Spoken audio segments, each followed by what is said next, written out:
Good day, students. This is the part 2 of our discussion on carbohydrates, and in this section we will discuss how carbohydrates can be converted into esters and ethers. So this is all about the reactions of our monosaccharides. So let's have first a short introduction. So monosaccharides behave as simple alcohols in much of their chemistry kasi madami silang OH, diba? So for example, ang carbohydrate OH groups can be converted into esters and ethers, which are often easier to work with than the free sugars. So because of their many hydroxyl groups, monosaccharides are usually soluble in water but insoluble in organic solvents such as ether. So they are also difficult to purify and have a tendency to form syrups rather than crystals when water is removed. So ester and ether derivatives, however, are soluble in organic solvents and are easily purified and crystallized. So, kailangan daw muna yung carbohydrates i-convert into alcohol para mas madali siyang ma-purify. So, paano nga ba pwede nating ma-purify ang carbohydrates? So, let's have first the ester and ether formation. So, ester and ether derivatives are soluble in organic solvents and are easily purified and crystallized, as what I have said earlier. So, ang isang process ng ester and ether formation is the esterification. So, esterification is the process of treating a carbohydrate with an acid chloride or acid anhydride in the presence of base. So, in this case, ang base niya ay pyridine. Tapos, yung ang kanya ay acid chloride siya. Anhydride, I mean. Acetic anhydride. Ayan. So, let's have first the beta-D-glucopyranose. So, the beta-D-glucopyranose is converted to its pentaacetate by treatment with an acetic anhydride in a pyridine solution. So, makikita natin, syempre, pag beta-D-glucopyranose, so yung first OH niya, yung nabuo na OH doon sa ating pag-curl ng ating Fisher projection is nasa taas. So, kaya siya ay beta. So, mapapansin nyo, nung nireact natin siya sa acetic anhydride with the help of a base, which is pyridine, so lahat ng lahat ng hydrogen na nakakabit doon sa ating oxygen ay napalitan ng acetate.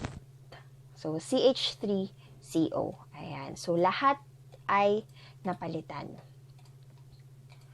Also, ang naging pangalan niya is penta-O or for oxygen, acetyl beta-D-glucopyranose. Bakit penta? Because we have 1, 2, 3, 4, 5.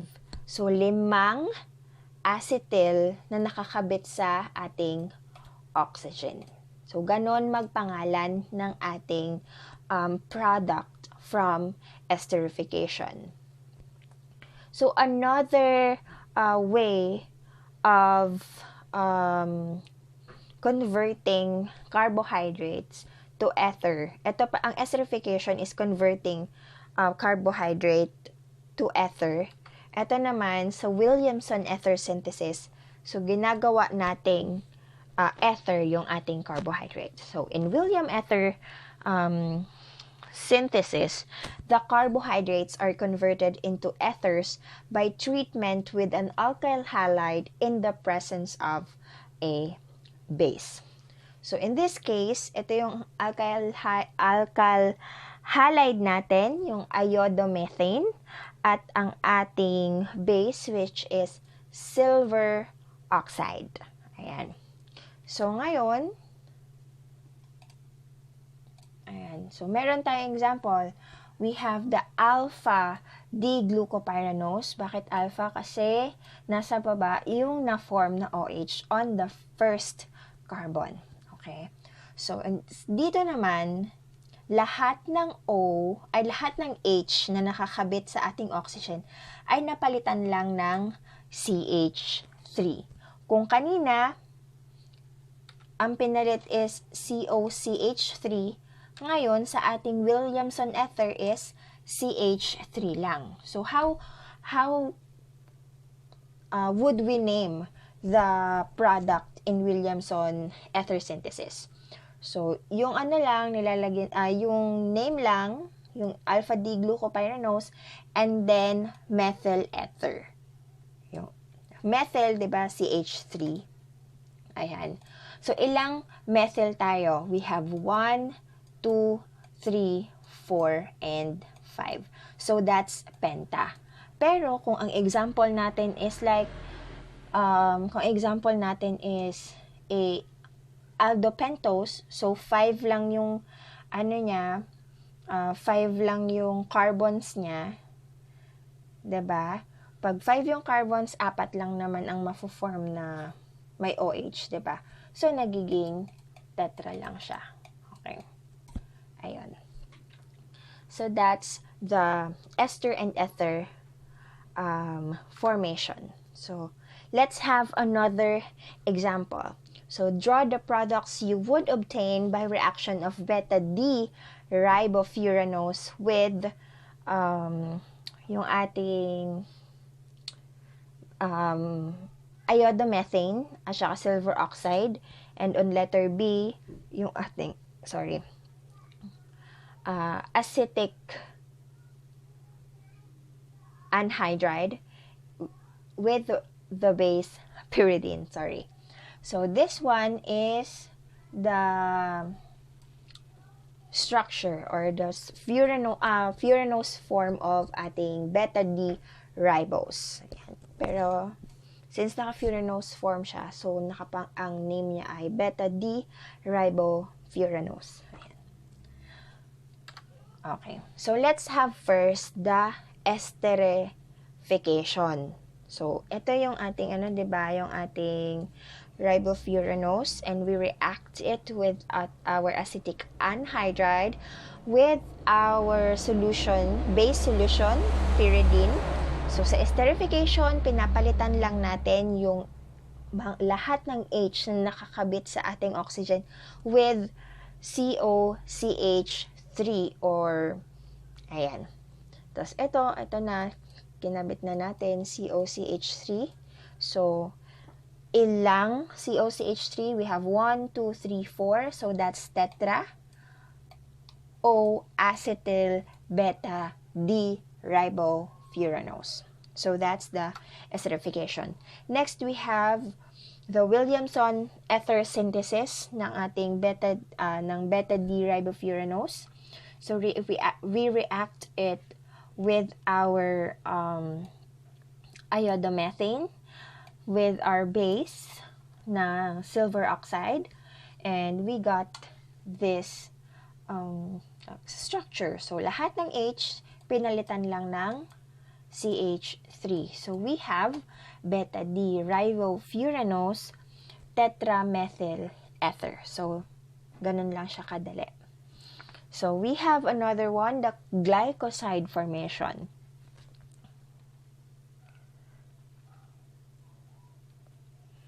So, glycoside is an acetal produced when monosaccharide hemiacetal is treated with an alcohol and an acid catalyst. So, ang ating anomeric na OH, ayan, itong anomeric OH natin, so we react it with an alcohol and an acid catalyst. So, nagkakaroon siya na nare-replace yung OH group ng OR group, producing water as a byproduct. So, let's have an example. So, ating beta-D-glucopyranose. So, that's a glucose in a pyranose form. Beta, nasa taas yung OH sa first carbon. So, nireact natin sa ating acid catalyst. Tama? Acid catalyst and an alcohol. Sa case na to ay ang methanol. Ayan. So, dito naman, yung H lang, ayan, yung H lang, wait, yung H lang on the first carbon, yung H na nakakabit doon sa oxygen on the first carbon, ang napalitan ng CH3.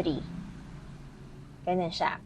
So, also, kung merong beta, kung nagkaroon ng conversion, pag sa glycoside formation, parang nagkakaroon din ng parang racemic or di ko sure kung ano yung pagkabigkas, racemic or racemic. Yan. So, meron daw alpha and beta na nag-exist in that same solution pag glycoside formation tayo. So, in this one, yon sa baba siya. Tapos, in this one naman, sa beta, ay nasa taas siya. So, doon lang siya sa hydrogen na nakakabit sa oxygen on the first carbon. Ay, sorry. Okay. So, for example, ang digitoxin, the active component of the digitalis preparations used for treatment of heart disease is a glycoside consisting of a steroid alcohol linked to a trisaccharide. Ayan. So, note also that the three sugars are linked to one another by glycoside bonds. Ito. Yan yung mga glycoside bonds natin. Okay. So, the laboratory synthesis of glycosides can be difficult because of the numerous OH groups on the sugar molecule. So, there is a method para makagawa ng synthetic glycoside, and that is the Koenigsegg reaction. So, in this method, that is particularly suitable for preparing glucose B-glycosides, involves treatment of glucose pentaacetate with hydrogen bromide, followed by the addition of the appropriate alcohol in the presence of silver oxide. So, from pentaacetyl beta-D-glucopyranose, naging methyl R-butene siya. Pero, as you can see, ay yung pentaacetyl natin, bakit nag-acetate agad? Diba sabi from glucose beta-glycosides? So, yung ating beta-D-glucose ay nag-undergo siya ng esterification. Diba pag esterification, lahat ng hydrogen sa ating OH groups ay napapalitan ng COCH3. And COCH3 is the acetate. So, lahat kaya meron siyang AC. Ayan. So, pentaacetyl beta-D-glucopyranose react with hydrogen bromide. So, we have tetraacetyl alpha-D-glucopyranosyl bromide. Ayan. Kasi, bakit naging tetra? Kasi apat na lang yung acetate niya. Itong group na to ay napalitan ng bromide. And also, as you can see, dati beta siya. Ngayon, ang bromide ay naging alpha. Now, yung tetraacetyl natin, i-react natin with our phenol, ating AROH, and then with the help of our silver oxide and sodium hydroxide and water. So, nagkaroon tayo ng methyl R-butene. Parang naging way lang talaga yung BR para yung phenol ay kumabit doon sa ating oxygen. Okay, this one is the phenol. Ayan. So that's the Königsnor reaction. So let's have the reduction of monosaccharides. So treatment of an aldose or ketose with sodium borohydride reduces it to a polyalcohol called an alditol. So in reducing monosaccharide, the pyrene form must be open. So dapat open chain. So first, dapat yung ating pyranose ay maging Fischer projection. Then we react it with our sodium borohydride. For example, we have this beta-glucopyranose. Ayan. Beta, sa taas yung first OH. Tapos ngayon, parang inopen chain natin yung ating pyranose. At ito na yung naging Fischer projection niya. D-glucose na lang. And we react with our sodium borohydride. So, as you can see, diba, nagdagdag ng dalawang OH sa group na to. Okay? So, CH2OH. So, saan nanggaling yung dalawang hydrogen natin? So, nanggaling yun dito sa ating sodium borohydride. So, yun lang, ganun lang kadali ang reducing ng ating monosaccharides. Kung meron naman tayong reduction of monosaccharides, we have the oxidation of it. So, like other aldehydes, aldoses are easily oxidized to yield their corresponding carboxylic acids called the aldonic acids. So, a buffered solution of aqueous bromine is often used for this purpose. So, for example, the D-glucose is oxidized to D-gluconic acid. So, ito naman, kailangan natin i-open chain ulit yung ating D-glucose, yung beta D-glucose, ayan siya. Nag-react tayo sa ating bromine with a buffered solution. As you can see, nagdagdag tayo ng oxygen. Ayan. Ito. Kung kanina, nagdagdag tayo ng dalawang H dito sa ating reduction, sa oxidation, nagdagdag tayo ng oxygen. So, imbis na CHO lang, naging COOH na siya. So, all aldoses are reducing sugars because they contain an aldehyde group. But some ketoses are reducing sugars as well.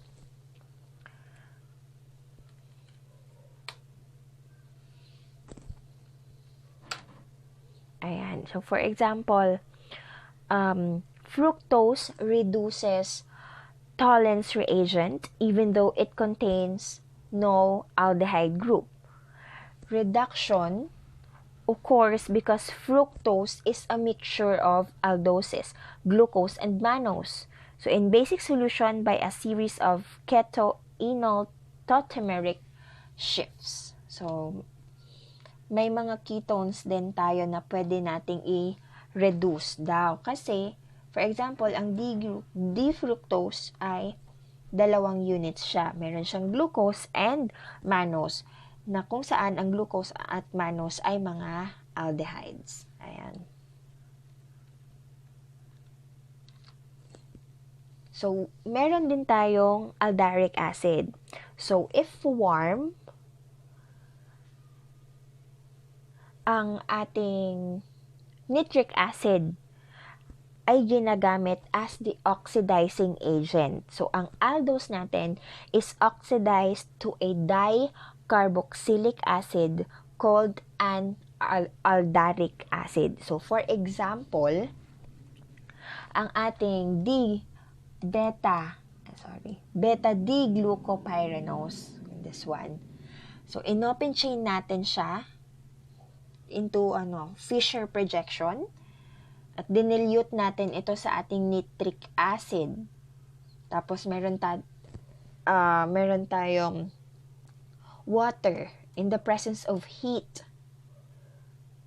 So, dalawang carboxyl groups ang carboxyl groups ang nagawa. Sa dati, imbes na COH lang, naging COOH. Ito naman, imbes na CH2OH, naging COOH. So, finally, if the CH2OH end of the aldose is oxidized without affecting the CHO group, the product is a monocarboxylic acid and called a uronic acid.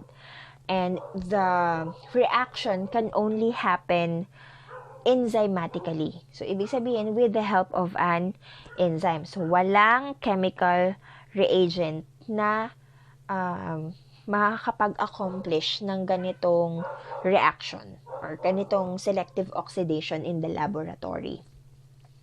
So, in this one, yung ating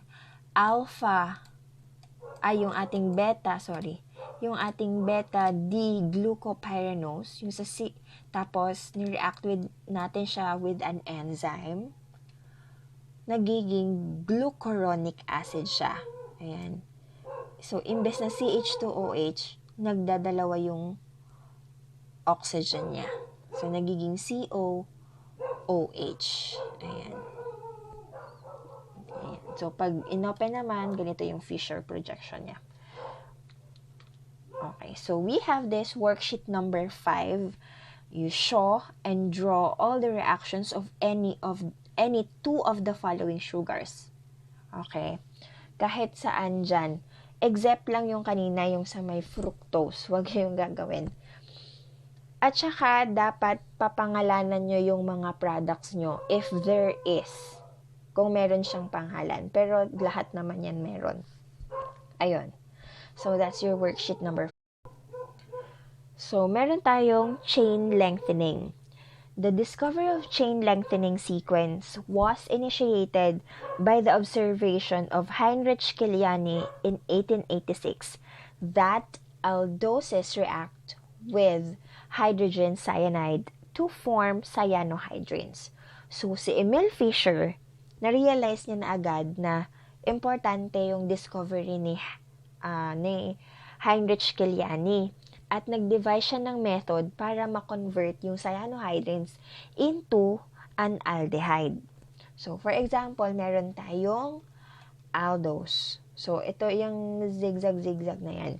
Ibig sabihin yan, pwedeng may kasunod pa siya na chirality centers. Ayan. CH2OH. Ayan. Kung ganun. So, ang aldose na to, nireact natin siya sa HCN. Ngayon, yung itong H, kumabit siya dito sa ating oxygen. Kaya, naging OH. Ito na siya, yung ating C ay naging chirality center dito.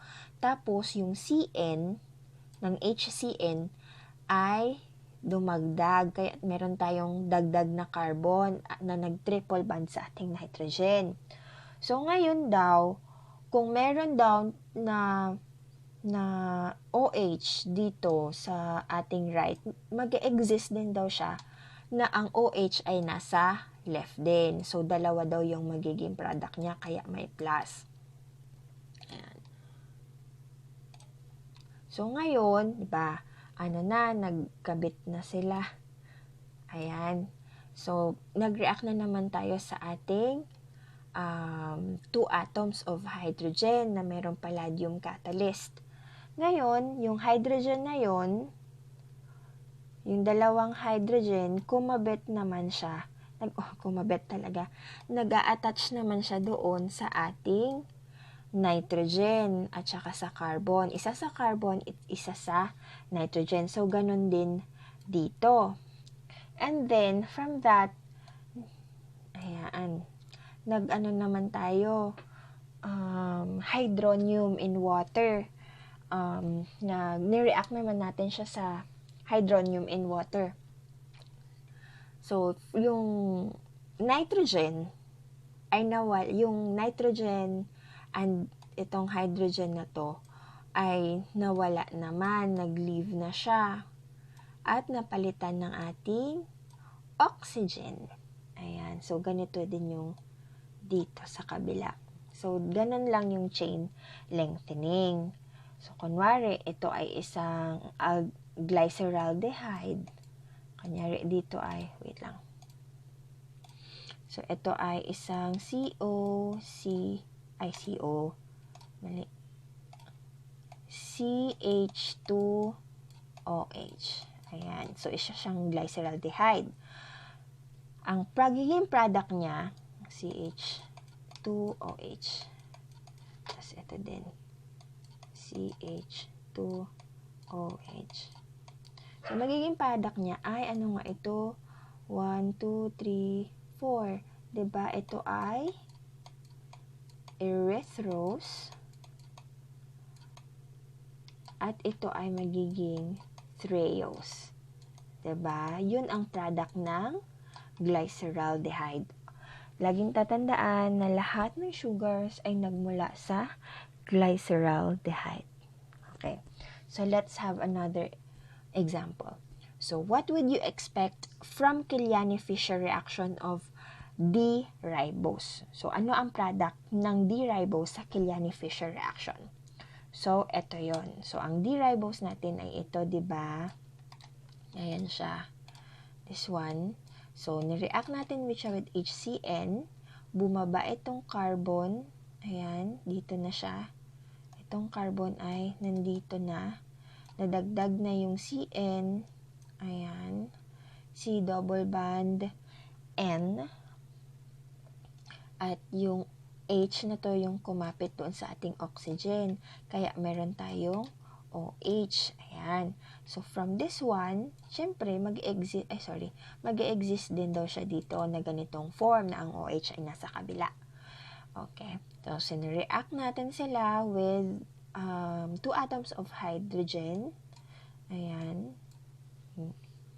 Tapos, ngayon, yung nitrogen nadagdagan ng H at saka yung carbon ay nagdagdag din ng hydrogen. Tapos, ngayon, i-react with natin siya with hydronium in water. Kaya, ngayon, yung NH ay nawala at napalitan ng oxygen. So, ganun lang. So, ano yung product nila? So, from D-ribose. Ano ang product ng D-ribose sa ganito? We have, So, meron tayong allose. 1, 2, 3, 4, 5, 6, diba? At wala namang OH sa kabila. So, that's allose. And this one ay merong isa. That's altrose. Diba? So, ang product ng D-ribose ay allose and altrose. Okay. So, worksheet number 6. Draw the Killiani-Fischer reaction and name the products of the following sugars. Sana magawa nyo ng tama. Okay. So, let's move on to our next topic. Next section. So, kung merong chain lengthening, meron namang chain shortening. So, ang tawag doon ay ang wall degradation. So, ang isang aldose chain ay nagsho-shorten by 1 carbon. Ang wall degradation is the exact opposite of Killiani-Fischer sequence. So, in the wall degradation is the conversion of the aldehyde into a nitrile. So, kanina, from cyanohydrins, naging aldehyde siya. So, ngayon naman, from aldehyde into a nitrile. So, this is accomplished by treatment of an aldose with hydroxylamine to give an imine called an oxime. Followed by dehydration of the oxime with acetic anhydride. So, meron tayong example. D-galactose. So, pag nag-wall degradation tayo, ano ba yung product ng D-galactose? So, all altruists make guns. Ayan, basta yun na yun. And then, yung D-galactose natin, ito, meron siyang OH sa left on the second and third chirality centers. So, nireact natin siya with hydroxylamine. Ayan. At makikita nyo na yung ating N ay nag-attach doon sa ating oxygen, doon sa ating carbon pala. Yan, nag-double bond siya sa carbon. And then, dehydrate natin siya with acetic anhydride, this one. Kaya, nawala yung OH at saka H. So, 'di ba pag nag-dehydrate, H2O ang nawawala. Ayan. Ayan. Tapos ngayon, ni-react na natin siya sa ating sodium. Ayan. At nagkaroon tayo ng, so, 'di ba pag nung nag-react na natin yung sodium, naalis na siya ng tuluyan. At ito na yung naging sa taas. Ayan, naging ganito na siya. Ayan. CH double bond O. At ang byproduct niya ay HCN. Ayan. So, ito yun. Yung H ay ito at yung CN ay ayan. So, that's wall degradation.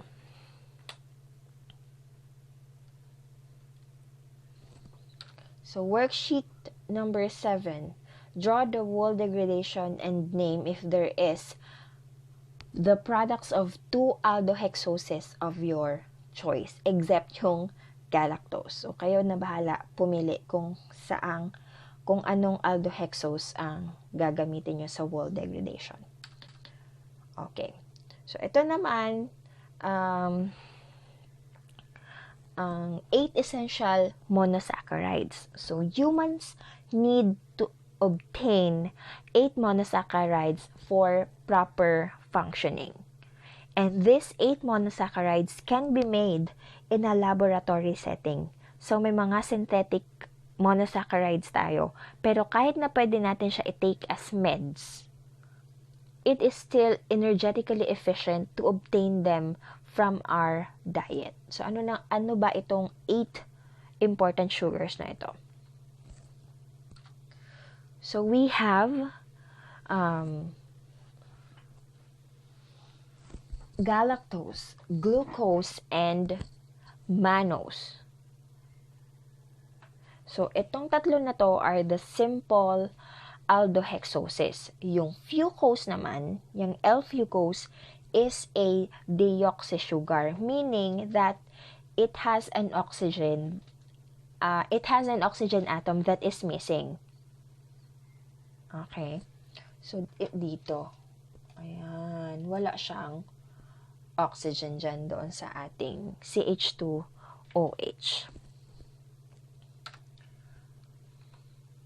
So, meron din tayong N-acetyl-D-glucosamine and N-acetyl-D-galactosamine are amide derivatives of amino sugars in which an OH is replaced by an NH2 group. Ayan. Yung OH ay napalitan ng NH2 group. At saka meron din siyang acetate. Kaya acetamide ang name niya. Okay. So, on this one naman, we have the D-xylose. Ang D-xylose is a pentose. We also have N-acetyl neuraminic acid. Siya ang parent compound of the sialic acid. It has 9 carbons and also an aldol reaction product of N-acetylaminosamine with pyruvate. Okay. So here's an overview of biosynthetic pathways of the essential monosaccharides. So from glucose, meron tayong, So from glucose, magkakaroon tayo ng galactose. Pwede ding magkaroon ng fructose at mannose. Ang fucose, galing lang siya sa fructose. So also, from glucose, we can have xylose and glucose amine. From glucose amine, pwedeng tayong magkaroon ng galactosamine. And also, pwede din tayong magkaroon ng mannose-samine. From that mannose-samine, we can have the neuraminic acid. So, tapos na tayo sa monosaccharides. We'll proceed to our disaccharides.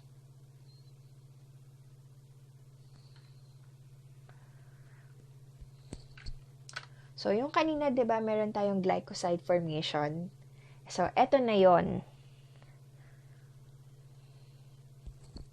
So, ang glycoside, balikan natin, is an acetal produced when monosaccharide hemiacetal is treated with an alcohol and an acid catalyst.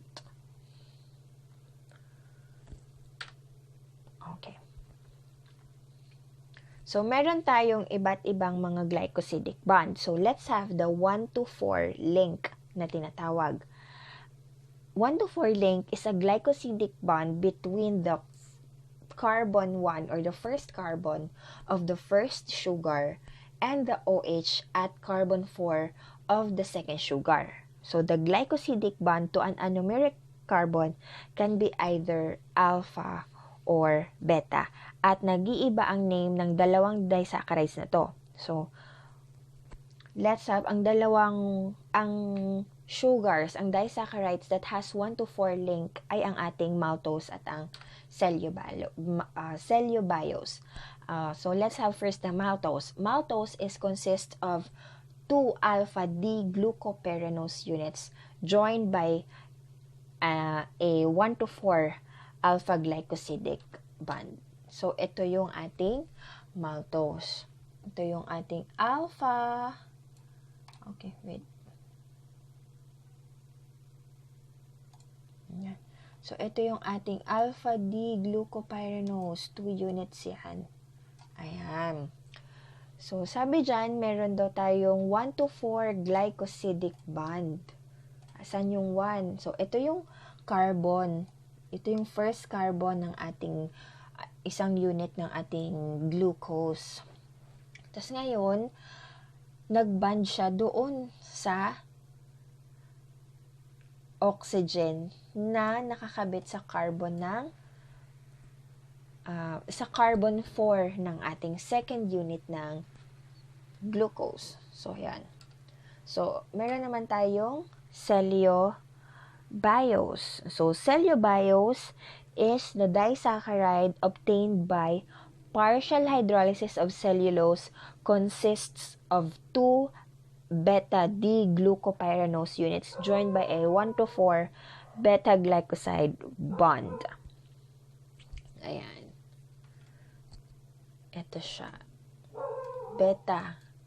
Papansin nyo na may mga similarities ang structure ng ating maltose at cellobiose. But cellobiose and maltose have dramatically different biological properties. Ito, mapapansin nyo, ang cellobiose ay naka-beta. Ayan, sorry. Ayan, naka-beta siya. So, samantalang ang maltose ay alpha, pababa, 'di ba? So, ang cellobiose, we cannot digest it. Humans cannot digest cellobiose, and they cannot be fermented by yeast.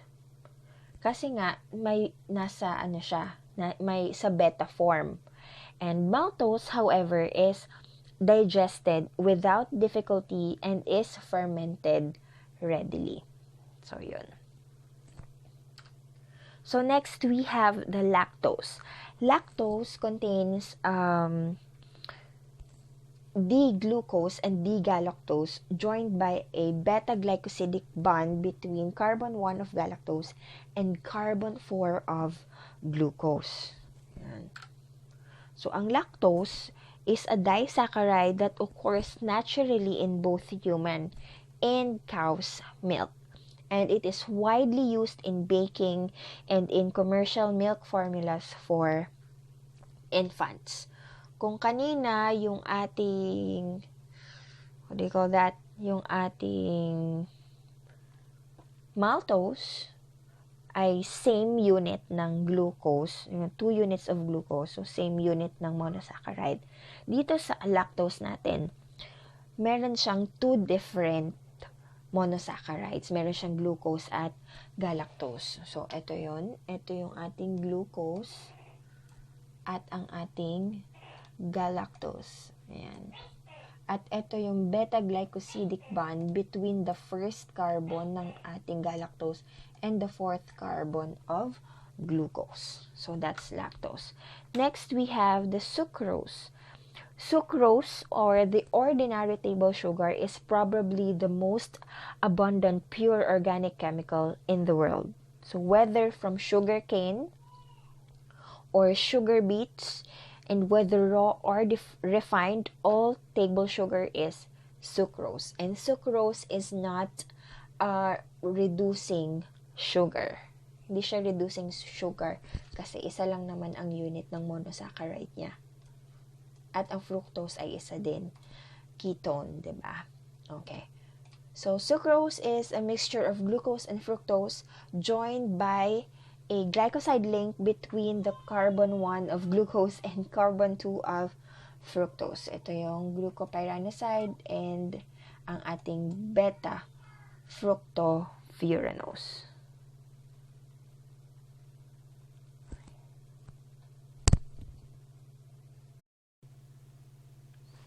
So, kung meron tayong monosaccharides, disaccharides, we have the polysaccharides. Polysaccharides are complex carbohydrates in which tens, hundreds, or even thousands of simple sugars are linked together through glycoside bonds. Ang polysaccharides aren't reducing sugars. Ang cellulose and starch are the two most widely occurring polysaccharides. So let's have first the cellulose. So cellulose consists of several thousand of D-glucose units linked by 1 to 4 beta-glycoside bonds like those in cellulobiose. As you can remember, ang cellulose natin primarily exist in plants, so in their cells. So they are the reason why leaves, the roots, the stems are rigid. They are the structural material to impart strength and rigidity to plants. Ayan siya. Naka-beta-glycoside bond siya. Ayan. So, we have also starch. The starch can be separated into 2 fractions, the amylose and amylopectin. Also, ang starch ay consists of 1,000 of D-glucose units linked by 1 to 4 alpha-glycoside bonds. Kanina, ang cellulose ay beta, etong starch ay alpha. So, ang amylose accounts for about 20% by weight of starch and consists of several hundred glucose molecules linked together by 1 to 4 alpha-glycoside bonds. Samantala, yung ating amylopectin accounts for the remaining 80% of starch and is more complex in structure than amylose. So, unlike cellulose and amylose, which are linear polymers, parang dire-diretso lang. Ang amylopectin contains 1 to 6 glycoside branches approximately every 25 glucose units. So, every 25. So, ika-25th. Ayan. Merong 1 to 6 glycoside bond. Yung ating carbon, yung 6 carbon natin, ay nag-a-attach doon sa first carbon ng isang isang glucose. So, ganun siya. Tapos, ito na naman, 1 ka na naman dito. Tapos, yung ika-25, meron na namang 1 to 6 glycoside branch. So, ang starch natin is digested in the mouth and stomach by alpha glycosidases. Ayan. Alpha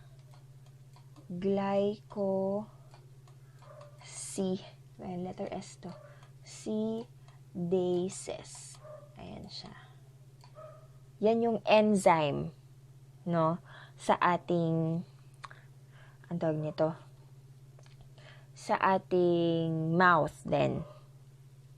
So, yung starch na yon, yung alpha glycosidases, dinadigest siya sa mouth and stomach ha. Yung dinadigest ng alpha glycosidases yung starch na kinakatalyze niya yung glycoside bonds by hydrolysis and release individual molecules of glucose. Like most enzymes, ang alpha glycosidases are highly selective in their action. Namimili lang sila kung saan lang yung kanilang i-digest. So, they hydrolyze only the alpha glycoside links in starch and leave the beta glycoside links in cellulose untouched. Thus, kaya hindi natin nadadigest yung grass at siya mga leaves. Kasi nga, meron silang beta na glycoside bonds. Nadadigest natin ang potatoes at yung rice, yung mga grains natin. Bakit? Kasi, meron silang alpha glycoside bond. Okay? Yung ating alpha glycosidases, sa alpha glycoside bonds lang nag-hydrolyze or nagda-digest. Kaya minsan, 'di ba, pag kumakain tayo ng kangkong, ayan, 'di ba, minsan lumalabas sa atin kangkong pa din. Yun pa din, hihilahin mo pa. Hindi, joke lang. Okay. Yuck. So, let's have glycogen. Ang glycogen is a polysaccharide that serves the same energy storage function in animals that starch serves in plants. Glycogen are dietary carbohydrates that not needed for immediate energy are converted by the body into glycogen for long-term storage. Glycogen contains a complex branching structure with both 1 to 4 and 1 to 6 links. So, parang parehas lang kanina sa amylopectin.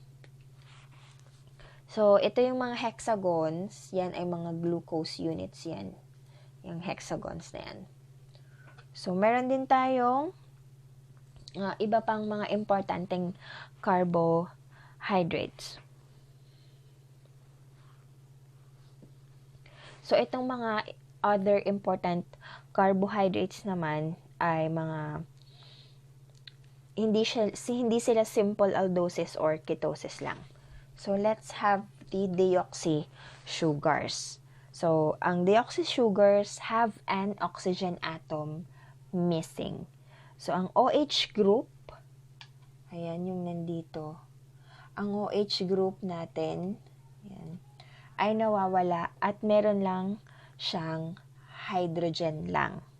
So, the most common deoxy sugar is the alpha D2-deoxyribopyranose, a monosaccharide found in DNA. Yan.